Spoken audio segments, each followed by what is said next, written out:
friends, my name is Kayla Rain, and today I'm doing my monthly recommendations for the month of November, and this month we are focusing on families. Monthly Recommendations is a Goodreads group that I started with my friend Trina over at Between Chapters, and I will leave links in the down bar below for you guys to check out.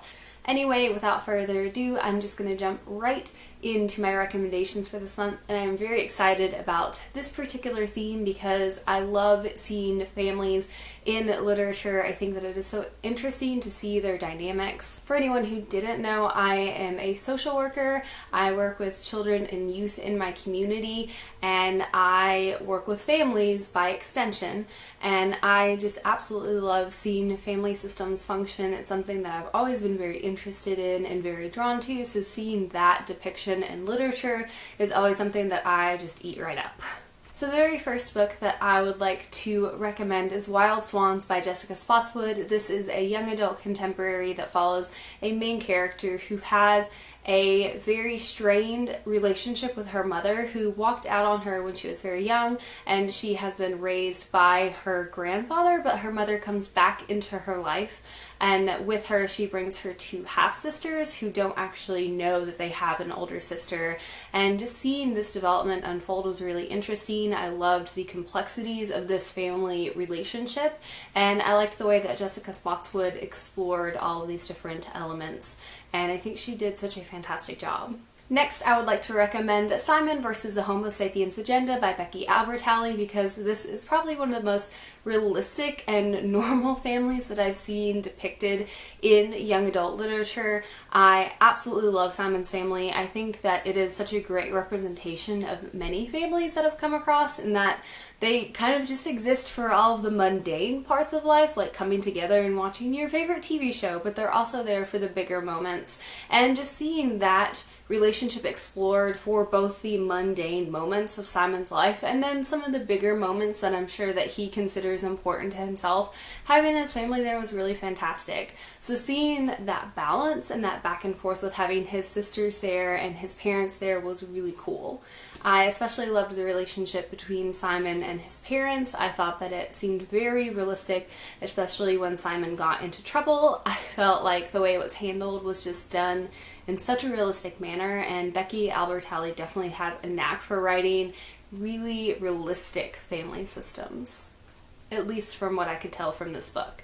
I'm very excited to see if that still remains to be true in her newer book, The Upside of Unrequited. The next book that I'd like to talk about is one by Sarah Crossan. I think that this was such an interesting read. It especially rang very true for family systems and how they function for me, because I did grow up in a family with a brother who had extensive medical issues, and just kind of seeing that relationship between the sibling and the two main characters of the book who are conjoined twins and have some different medical issues that they're facing. I thought that that was so respectfully done and very interesting, and it was nice to see that reflection of an experience that I was familiar with within the pages of a book and done in what I would consider to be a realistic way. So that was interesting to see. I also liked how this book portrayed a family who has two parents and a sister and a grandmother who lives with them, which I know that not all families are a mom, a dad, and then two kids, so it's nice to see a little bit of a different dynamic there to represent that families don't come in a cookie cutter style. They're actually quite different, and family means different things for many different people. Which brings me to my next recommendation, which is really any of the Harry Potter books. But one in particular that I just kind of thought of as I was making this list was Harry Potter and the Goblet of Fire, because I feel like the Weasleys really step in and show Harry that they want to become his family, and that it is very important to them that Harry feels like he has a family to go to support him. And this book series makes me so emotional reading through it as an adult, specifically because of the treatment between the Weasleys and Harry, how they kind of adopt him into their family and just really let him know that he has a safe place to go. He has a family who loves him, that are totally willing to absorb him in, and I just wanted to throw that one out there because sometimes our families aren't necessarily what we're born into, but more of who we find along the way. And then I also wanted to talk about Everything Leads to You, because there is a great discussion of two different family systems within this book. that I think is really important to note. This is overall, I would describe as a light fluff contemporary with a really beautiful romance, but there are some deeper moments, especially in the exploration of one of the main characters' families. But both of the main characters, which are both the love interests in the story,